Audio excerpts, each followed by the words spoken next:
En libertad quedó gendarme que estuvo casi una semana detenido tras torturas que sufrieron 2 reos ecuatorianos en la cárcel. Corte de Apelaciones estimó que no tenía responsabilidad en los hechos. Nuevo remesón en la Iglesia Católica chilena. Papa acepta la renuncia de los obispos de Rancagua y Talca. Los laicos lamentan que siguen sin conocer los motivos de las remociones. Atacante armado disparó a periodistas en un diario de Maryland, Estados Unidos. Asesinó a 5 personas y dejó a 2 gravemente heridas.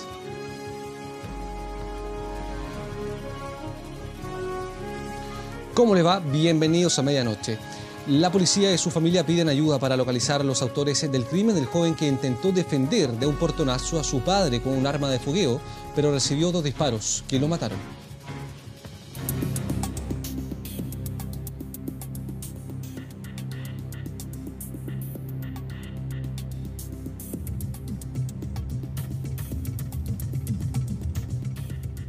Me apuntalaron con las pistolas, me golpearon un poco.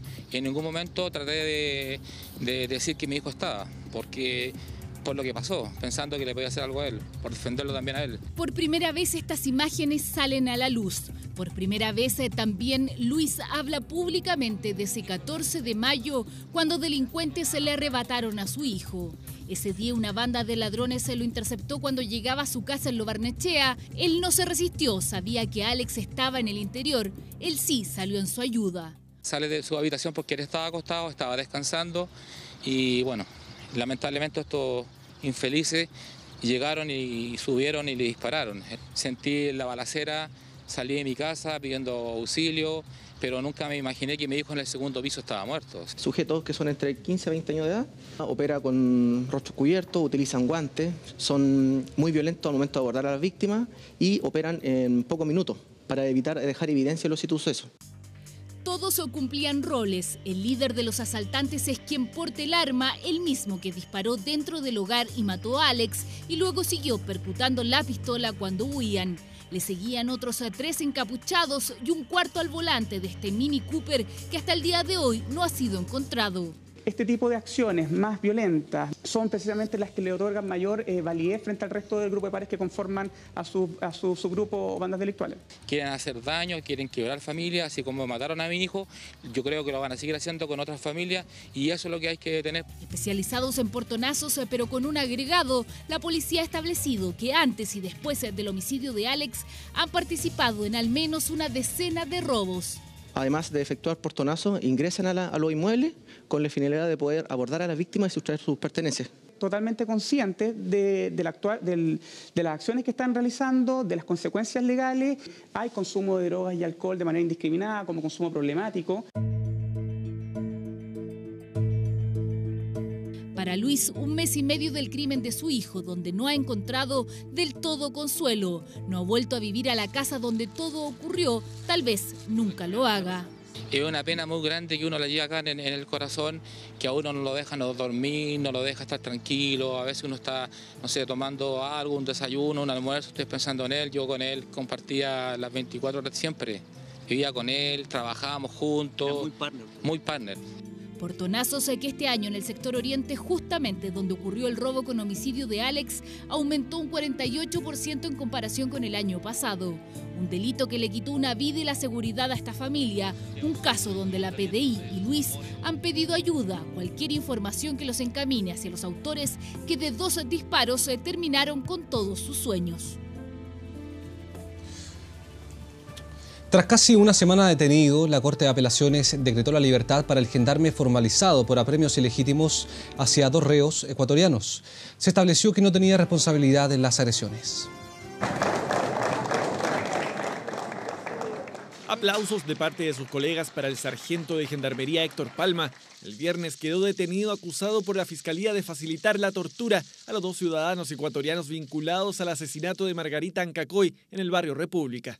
Él era el responsable de los 2 módulos, 280 internos en total, entre ellos los aludidos. Pero su defensa presentó un recurso y este jueves la Corte de Apelaciones se pronunció. El tribunal, en un fallo unánime, ha estimado que no existe ningún antecedente, de hecho, que puede hacer presumir ni siquiera infundadamente algún grado de participación o culpabilidad en los hechos de parte del funcionario Palma. Tan contundente fue el fallo que Héctor Palma quedó incluso liberado de cualquier medida cautelar. Siempre tuvimos confianza en lo que nos señalaba Héctor, a pesar de vernos sobrepasados todos los días en las unidades penales. Los gendarmes hacemos nuestra labor con esmero, con profesionalismo, entonces esto es un gran respaldo a la función de los gendarmes a nivel nacional. Por eso la decisión fue celebrada por los distintos gremios de gendarmería, los que en medio de la polémica alzaron la voz por sus condiciones de trabajo, amenazando con un acuartelamiento que finalmente no llegó a concretarse tras el inicio de un diálogo con el ministro de Justicia. El sargento Palma habló y envió un mensaje claro para que no queden dudas sobre su actuar. La directora de nuestro servicio tiene todos los insumos para que esto se aclare definitivamente mientras dure el proceso que corresponde. Horas después, en una manifestación simbólica que organizaron sus compañeros, el gendarme llegó hasta el penal Santiago 1, donde ocurrieron las agresiones, aún no para trabajar, sí para agradecer. De mis compañeros de Arica, Punta Arenas, incluso también de la ciudadanía, darle las gracias y bueno, como lo he dicho otras veces, estoy tremendamente emocionado y, como le digo, vengo personalmente a dar las gracias. Este viernes comenzarán las reuniones de la mesa de trabajo que en 90 días espera llegar a acuerdos para mejorar las condiciones de los funcionarios.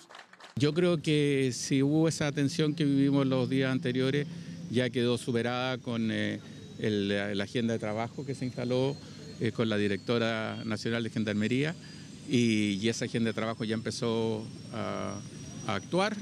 Fin de una jornada ajetreada de días de encierro. Finalmente el sargento Palma está en libertad. Las cámaras de seguridad de una tienda de telefonía captó el violento robo que protagonizó una pareja de asaltantes en la ciudad de Concepción. Vamos con Joaquín Aravena, nos muestra imágenes y nos cuenta más en vivo. ¿Qué tal?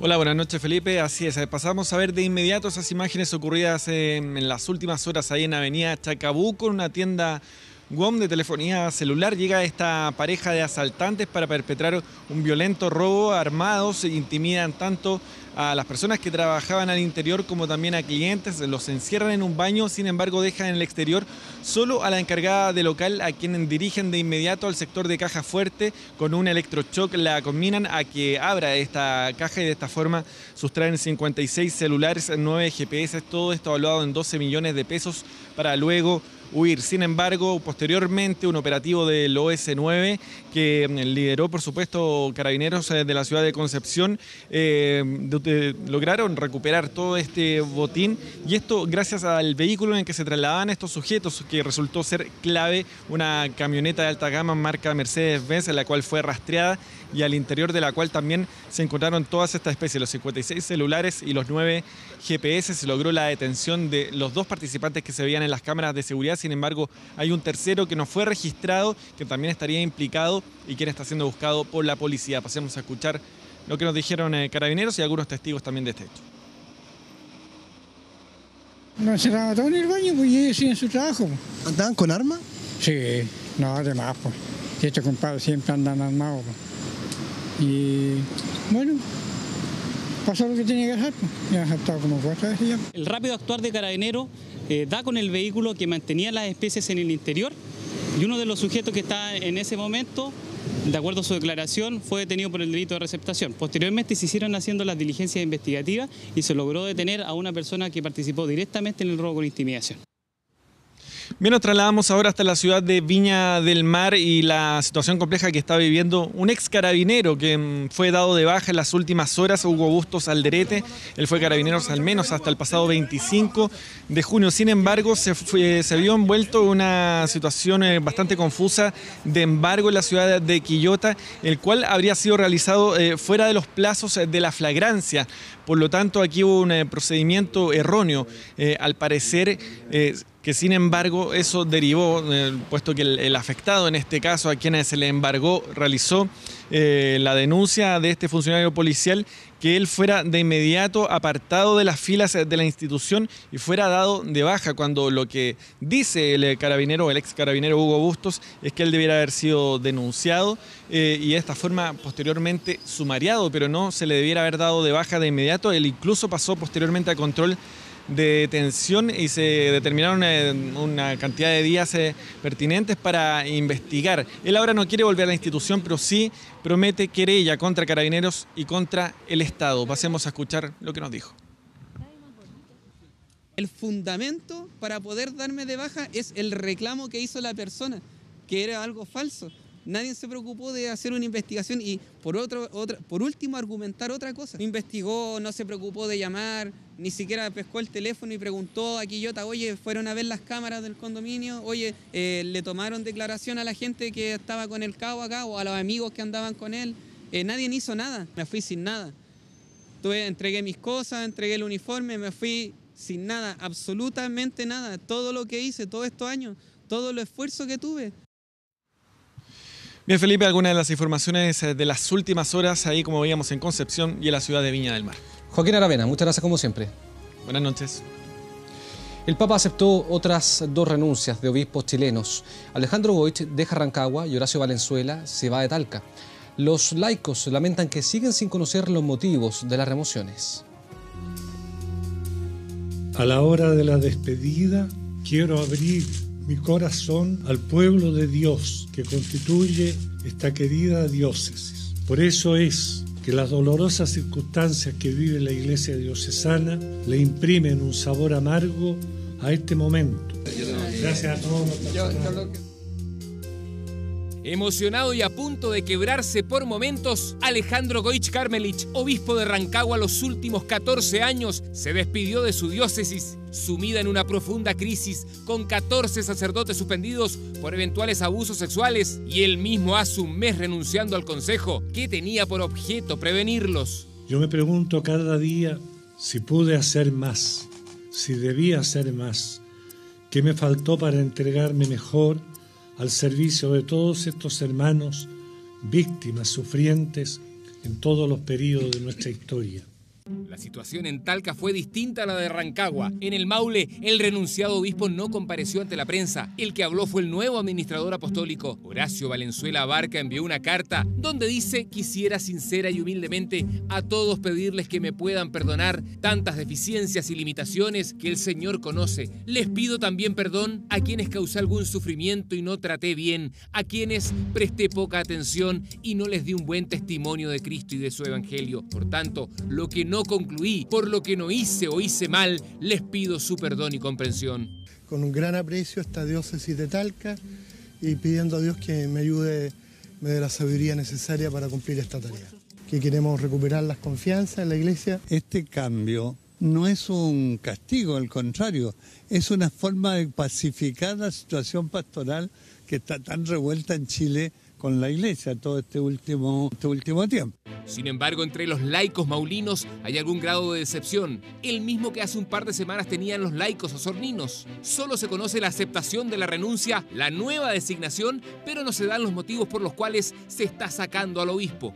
Las diócesis de Talca y Rancagua se suman 17 días después a las renuncias del obispo Cristian Caro Cordero en Puerto Montt, Gonzalo Duarte García de Cortázar en Valparaíso y por supuesto Juan Barros Madrid en Osorno. De los 4 obispos formados en la Pía Unión Sacerdotal de la Iglesia del Sagrado Corazón del Bosque, Fernando Salvador Caradima Fariña ha perdido ya a 2 de sus discípulos. El cuarto es Tomislav Koljatich Maroevich, obispo de Linares desde hace 15 años y sobre cuya continuidad la Iglesia, el Vaticano, el dicasterio de los obispos hasta ahora no se ha pronunciado. Y a través de una declaración pública respondió el obispo de Aysén las denuncias que se hicieron en su contra en el programa Informe Especial. La lectura del comunicado fue interrumpida varias veces por detractores del vicario. En el programa, distintas personas de la región lo acusaron de encubrir actos de abuso sexual en el hogar de menores Villa San Luis, a cargo de la congregación religiosa Obra Don Guanela. Los denunciantes aseguraron que le relataron personalmente los hechos. Sin embargo, en su declaración, el obispo negó tales acusaciones y se quejó que el programa no le haya consultado directamente y solo haya utilizado parte de la entrevista que concedió al informante hace algunas semanas. Ante la pregunta formulada por el periodista Matías de Río sobre mi conocimiento de abusos de menores por parte de clérigos en la región de Aysén, mi respuesta fue no. refiriéndome a denuncias formales realizadas a través del Consejo Cuidado y Esperanza del Vicariato. Hasta el día de hoy no he recibido ninguna denuncia con estas características por esta vía institucional respecto al ex hogar de la Villa San Luis. Sin embargo, en la misma declaración, el obispo reconoce haber sido informado de los hechos en el año 2005 y 2006, en este caso a través de un informe que deja de manifiesto la gravedad de los abusos y la participación de sacerdotes y religiosos en ellos. El vicario pidió perdón a las víctimas del ex hogar por los delitos y daños causados especialmente por religiosos. Manifiesto mi convicción y compromiso para que nunca más en nuestros ambientes eclesiales y sociales se vulneren los derechos y dignidad de niños y niñas. A pesar de las disculpas ofrecidas por el obispo, la conferencia fue interrumpida en varias ocasiones por grupos que se quejaban del silencio de la Iglesia en este y otros casos de abusos de menores. La llaman la Scarlett Johansson chilena. Es una de las mayores estafadoras de bancos del último tiempo y está prófuga. Fue condenada a 5 años de libertad vigilada, pero la Corte revocó el beneficio y ahora se espera que sea detenida. Engañó, estafó, mintió, se operó y se codió con parte del jet set criollo. Hablamos de la Scarlett Johansson chilena, Carolina Andrea Leiva Leiva, de 35 años, prófuga de la justicia y culpable de estafas por más de 1.000 millones de pesos. ¿Eres inocente o no? Una mujer que dio sus primeros pasos del engaño cuando tan solo tenía 19 y falsificó un título profesional de fonoaudióloga para trabajar en un hogar de niños en Castro.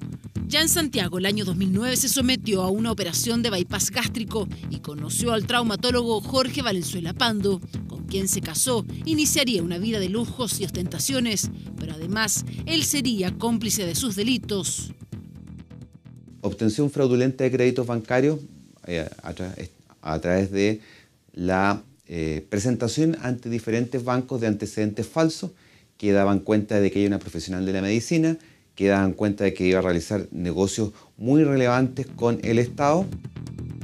Pero sus delitos terminaron supuestamente en el 2015, cuando fue detenida y se determinó su arresto domiciliario, algo que no fue impedimento para ella, porque mientras cumplía este beneficio, compró más de 2 millones en joyas con cheques de una cuenta cerrada a nombre de su marido. Además, se hizo pasar como fiscal para estafar a un taxista que la llevaba a cumplir con su firma mensual en una comisaría. Defraudar al taxista nunca existió. Su cuñada también fue su víctima. Hasta que en marzo de 2017 la PDI la detuvo y quedó en prisión preventiva, hasta el juicio que la condenó. Le dieron 5 años, pero de libertad vigilada, decisión que la Fiscalía no compartió y fue a la Corte quien revocó la resolución. ¿Cuándo fue la última vez que la vieron? Hace como un mes ya. Me anduvieron reportando aquí. Entonces los preguntaron, entonces estaba ahí, pues. Después se fue, salió con maleta. Pues. Entonces, ¿verdad que se enojó y se fue sin argumento alguno? Claro. Se dictó una orden de detención para los efectos de que ella sea aprehendida y posteriormente cumpla su condena. Esa orden todavía no se ha materializado. Hace un mes aproximadamente que se desconoce el paradero de Carolina Leiva y las policías ya están tras sus pasos para que cumpla con lo que la justicia determinó. La extradición no tiene posibilidad de éxito. Así de confiada está la familia de la defensa de Ricardo Palma. El ex frentista es requerido por la justicia chilena por el crimen de Jaime Guzmán y el secuestro de Cristian Edwards. Ricardo, estoy hablando. ¿Qué le diría a la familia de Jaime Guzmán? Así se ve con 48 años. Este es su actual rostro, su actual figura, el hombre que Chile recordaba de esta manera. Imagen de un veinteañero, de uno de los protagonistas del crimen que marcó los primeros años post-dictadura. Muy distinta a la que se apreció este miércoles en París. Stop. Ricardo. Stop. Ricardo Palma Salamanca, el llamado negro, el exfrentista, quien de esta manera salió de los tribunales franceses, en donde fue notificado de la solicitud de extradición que pidió la Corte Suprema de nuestro país. En ese lugar, minutos antes, la jueza le preguntó si estaba dispuesto a enfrentar a las autoridades chilenas. Un no tajante fue la respuesta de Palma. Él sigue teniendo la condición de un hombre libre en Francia y bajo una medida cautelar de carácter personal de muy baja intensidad, lo que revela la precariedad de la pretensión del Estado chileno en orden a requerir, ¿no es cierto?, la presencia de él en Chile para hacerle cumplir penas. La primera audiencia en donde se analizará la posible extradición quedó fijada para el próximo 10 de octubre. Es de esperar que Francia, que ha planteado que va a luchar fuerte contra el terrorismo y han sido víctimas también de ello, conceda la extradición. ¿Por qué? Porque es la condena de los tribunales chilenos, de los jueces chilenos que actuaron y que investigaron. Su hermana Marcela tiene confianza en otra de las solicitudes, que Palma Salamanca reciba asilo político en Francia. Tenemos la gran esperanza de que ese refugio se materialice, sin duda. A mí me parece que estamos frente a una campaña de victimización de Palma Salamanca francamente increíble. Aquí estamos hablando de alguien que asesinó, confeso y condenado por la justicia chilena. En octubre, entonces, Ricardo Palma Salamanca deberá volver a los tribunales parisinos para escuchar la primera audiencia, en donde se analizará su posible extradición, un proceso que, según distintos abogados, podría demorar cerca de un año. Internacional. Al menos 5 personas murieron en un tiroteo en la redacción del periódico local Capital Gazette de Annapolis, en Maryland, Estados Unidos. De acuerdo al relato de periodistas, un hombre entró disparando y abrió fuego. Medios estadounidenses lo identificaron como Jarrod Ramos, de 38 años, quien se habría mutilado parte de sus dedos para dificultar el proceso de identificación. La policía llegó a reforzar la seguridad de otros medios de comunicación estadounidenses, como el New York Times o las principales cadenas de televisión del país. El presidente Trump expresó su agradecimiento a los servicios de emergencia y entregó sus condolencias a los familiares de las víctimas. En medio de fuertes tensiones entre Rusia y Estados Unidos, Vladimir Putin y Donald Trump tendrán su primera cumbre bilateral el próximo 16 de julio en Helsinki, la capital de Finlandia. El Kremlin adelantó que los líderes de las dos grandes potencias discutirán cómo mejorar las deterioradas relaciones entre ambas naciones, como la guerra en Siria, el conflicto ucraniano, el desarme nuclear en Corea del Norte y el pacto nuclear con Irán. Aunque no ha sido confirmado, también se espera que Putin y Trump hablen sobre la presunta injerencia de Moscú en las elecciones presidenciales de Estados Unidos el año 2016. La primera dama de Estados Unidos visitó por segunda vez la frontera con México en medio de la polémica por la separación de familias. Melania Trump llegó a Arizona, donde visitó un centro de detención y se reunió con inmigrantes indocumentados, además de funcionarios de la patrulla fronteriza, a quienes les ofreció todo su apoyo para que los niños y las familias estén bien. Después se dirigió a otro centro de detención donde se reunió con niños. Esta visita se da luego de que su esposo firmara un decreto que pone fin de forma temporal a la separación de familias indocumentadas.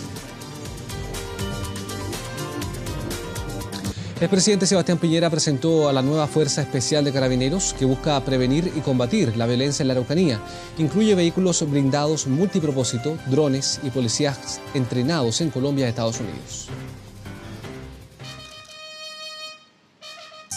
20 visores nocturnos, cámaras termales, drones para vigilar la zona, 20 cámaras HD, entre otros. Todo como parte de la presentación del Grupo Fuerza Especial de Tarea de Carabineros, que debe prevenir el conflicto, especialmente en la llamada Zona Roja de la Araucanía, el mismo que deberá enfrentar los atentados terroristas que han provocado la quema de camiones, terrenos e incluso el cruel asesinato de los Luxinger Macay.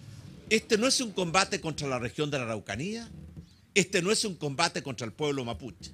La región de la Araucanía y el pueblo mapuche quieren, merecen y necesitan poder vivir en paz, porque son gente honesta y por tanto no confundir el terrorismo, que es una pequeña minoría. Grupo de 80 carabineros en 4 zonas que fueron preparados en Colombia y Estados Unidos para aprender nuevas técnicas de combate a la delincuencia, incorporando conocimientos del Grupo de Operaciones Policiales Especiales GOPE y con herramientas para operar los denominados MOWAC, vehículos blindados que pesan más de 10 toneladas y que actúan como anfibios. Es un equipo especial del GOPE, es personal que ya tiene experiencia en este tema.